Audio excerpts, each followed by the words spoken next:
Good afternoon everyone, my name is Vishwadeep Sharma, stock market educator. और आज हम फ्रेंड्स नए टॉपिक पे डिस्कस करने वाले हैं। और आज का जो हमारा टॉपिक है बहुत इंपॉर्टेंट टॉपिक है सिक्योरिटी मार्केट का। और ये हमारा टॉपिक रहेगा म्यूचुअल फंड और ईटीएफ, दोनों में क्या डिफरेंस आता है और साथ ही साथ किस में इन्वेस्टमेंट में के ज़्यादा ग्रोथ के चांसेस रहते हैं उसके बारे में भी हम बात करेंगे। तो सबसे पहले फ्रेंड्स, म्यूचुअल फंड्स का मैं ऑलरेडी एक सेपरेट वीडियो भी इसके रिगार्डिंग बना चुका हूं, लेकिन आज हम म्यूचुअल फंड्स का एक ईटीएफ के साथ कंपैरिजन की बात करेंगे। तो म्यूचुअल फंड होता क्या है? जैसा कि मैंने फ्रेंड्स आपको बताया कि म्यूचुअल फंड एक बहुत सारे लोगों का इकट्ठा पैसा जो फंड मैनेजर देश की टॉप की कंपनीज में इन्वेस्ट करता है विद डिफरेंट सेक्टर। अब सिंपल सा लॉजिक है कि अगर हमारा पैसा डाइवर्सिफाई होगा, अलग अलग कंपनीज में लगेगा। अब इसमें रहता है कि जब सेक्टर्स अलग अलग हैं तो एक सेक्टर कभी भी डूब भी सकता है, लेकिन सभी सेक्टर इकट्ठे नहीं डूब सकते, तो वहाँ पर हमारा पैसा सिक्योर रहेगा। लेकिन अगर हम ईटीएफ की बात करें, एक्सचेंज ट्रेडेड फंड कहते हैं इसको।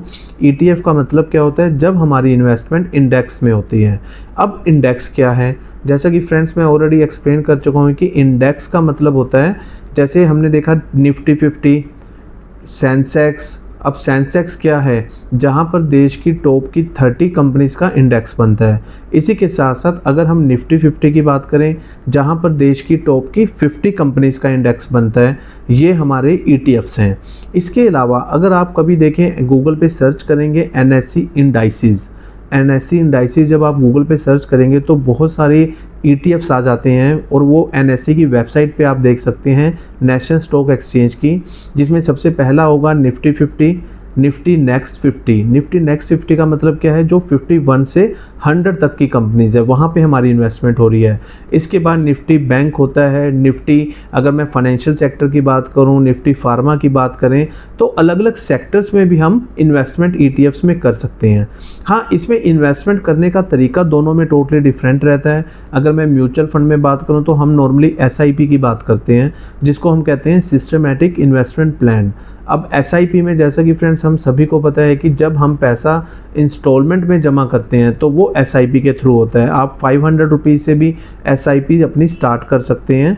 इसके अलावा अगर हम म्यूचुअल फंड्स की बात करें, हमें फ़ंड्स के बारे में हम ऑलरेडी वीडियो बना चुके हैं, जिसमें था कि इक्विटी, डेट, हाइब्रिड और इंडेक्स फंड, ये 3 से 4 तरह के फ़ंड होते हैं किसी भी म्यूचुअल फंड में।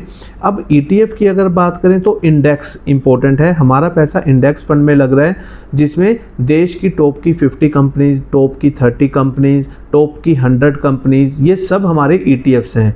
लेकिन इसमें इन्वेस्टमेंट करने का तरीका कैसे अलग है वो भी हमारे लिए जानना ज़रूरी है। जैसे मैंने आपको बताया कि म्यूचुअल फंड में थ्रू एसआईपी आप इन्वेस्टमेंट कर सकते हैं। जहाँ एसआईपी का मतलब क्या हुआ कि हमारे अकाउंट से एक फ़िक्स डेट को अमाउंट डेबिट हो, चाहे वो 500 से लेके आप मैक्सिमम उसको जितना मर्जी कर सकते हैं। लेकिन ईटीएफ में इन्वेस्टमेंट करने का तरीका क्या है? मान लीजिए मैंने 10,000 की एसआईपी स्टार्ट की, 10,000 रुपीज़ की, और आज मान लीजिए हम 4 अगस्त 2026 को ये वीडियो बना रहा हूँ, तो इसका मतलब क्या हुआ? आज से मैं एसआईपी स्टार्ट कर रहा हूँ। अब आज जो मैंने एसआईपी स्टार्ट की, हर महीने की 4 तारीख को मेरे अकाउंट से डेबिट होंगे 10,000। तो ये तो हुआ एसआईपी का क्राइटेरिया। लेकिन अगर हम ईटीएफ्स की बात करें तो मान लीजिए मैंने 10,000 ईटीएफ में हर मंथ जोड़ने हैं, तो इन्वेस्टमेंट करने का तरीके मैं अपने अकॉर्डिंग स्टैब्लिश करूँगा। वो क्या रहेगा? मान लीजिए आज मार्केट डाउन है तो मुझे लगता है कि आज मुझे ईटीएफ में इन्वेस्ट करना चाहिए। आज मैंने 1000 इन्वेस्ट किया, आने वाले 3-4 दिनों में मार्केट ज़्यादा डाउन होगी तो हो सकता है मैं 2000 इन्वेस्ट करूं। तो इस तरह हमने 10,000 अपने इन्वेस्ट करनी है। लेकिन जब मार्केट क्रैश होगी हम तभी इन्वेस्टमेंट करेंगे, तभी हम अच्छा रेट ऑफ इंटरेस्ट ईटीएफ से गेन कर सकते हैं। इसके अलावा म्यूचुअल फंड्स और ईटीएफ में अगर हम बात करें, जब मार्केट, आप सभी फ्रेंड्स को पता है कि मंडे टू फ्राइडे हमारी जो शेयर मार्केट है वो रन होती है, और सुबह 9:15 पे मार्केट स्टार्ट होती है और शाम को 3:30, 3:40 तक भी अब मार्केट, जो न्यू अपडेट्स हैं, सेबी की गाइडलाइंस हैं, वो टाइम भी एक्सटेंड हो चुका है।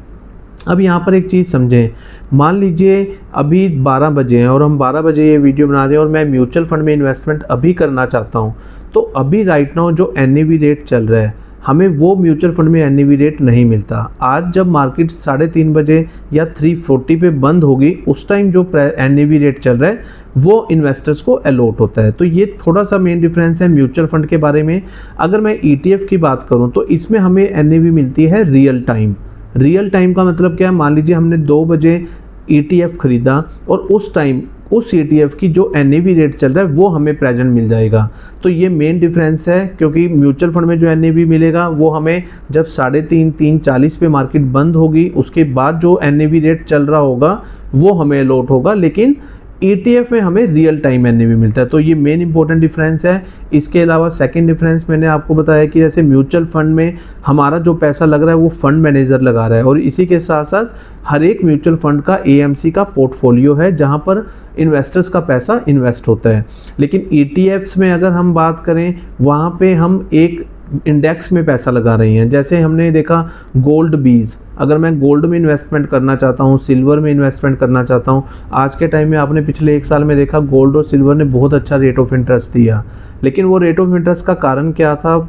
इंटरनेशनल लेवल पे कुछ सैचुरेशन थे, अप एंड डाउन्स थे, जिनका इफेक्ट गोल्ड और सिल्वर पर पड़ा। लेकिन गोल्ड और सिल्वर, अगर मान लीजिए गोल्ड हमें बाय करना है आज की डेट में, तो नॉर्मली हम कहाँ पर जाते हैं? सुनार की शॉप में जाते हैं। और आज मान लीजिए 1.5 लाख रुपया 10 ग्राम गोल्ड की वैल्यू है। अगर 1.5 लाख हमारे पास नहीं है तो इट मीन्स हम गोल्ड में बाय नहीं कर सकते। लेकिन ETF के थ्रू आप गोल्ड को खरीद सकते हो। इलेक्ट्रॉनिक फॉर्म में यूनिट्स हमें खरीदनी है। मान लीजिए आज एक गोल्ड की यूनिट की रेट 120 रुपीज़ है, तो आपको 120 रुपये में गोल्ड की एक यूनिट बाई होगी। आप जितनी भी इन्वेस्टमेंट अपने अकॉर्डिंग करना चाहते हैं उसको एक्सपेंड कर सकते हैं। Same as it is silver ETF में भी हम इन्वेस्ट कर सकते हैं। तो ये हमारे एक तरह के नॉन एग्रीकल्चर कमोडिटीज़ भी हैं।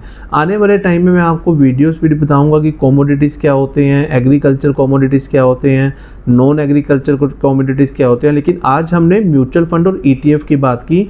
लेकिन दोनों में अगर हम कंपैरिजन करें तो ETF बेस्ट है, बिकॉज हम तब इन्वेस्ट कर रहे हैं जब मार्केट क्रैश हो रही है। अगर आप लॉन्ग टर्म इन्वेस्टर हैं तो आप म्यूचुअल फंड भी आपको अच्छा रेट ऑफ इंटरेस्ट दे सकता है। लेकिन अगर मैं अपनी बात करूं तो मेरा पैसा मैक्सिमम ETF में इन्वेस्ट होता है, क्योंकि जब हम मार्केट क्रैश करती है हम इन्वेस्टमेंट ही तभी करते हैं। तो आज से थोड़ा सा इंपॉर्टेंट लेक्चर जो आपको समझा होगा आपने कि म्यूचुअल फंड ETF दोनों में बेस्ट क्या है और हम किस तरह अपनी वेल्थ को क्रिएट कर सकते हैं। और एक फ्रेंड्स और इम्पोर्टेंट मैंने आपसे बात करनी है, ये जो वीडियोस हैं, देखिए हम रेगुलर मोड पे ये वीडियोस बनाते हैं और आप सबको सिक्योरिटी मार्केट स्प्रेड कर रहे हैं, अवेयरनेस क्रिएट कर रहे हैं। तो मेरी आपसे भी रिक्वेस्ट है, इस चैनल को सब्सक्राइब करें सबसे पहले, और सब्सक्राइब करने के साथ साथ मैक्सिमम लोगों को शेयर करें, जिससे हमारे देश की सिक्योरिटी मार्केट की नॉलेज सभी लोगों तक पहुँचे और एक सही इन्वेस्टमेंट सही एज में स्टार्ट करें। और आपने दोस्तों ये लेक्चर सुना, इसके लिए धन्यवाद।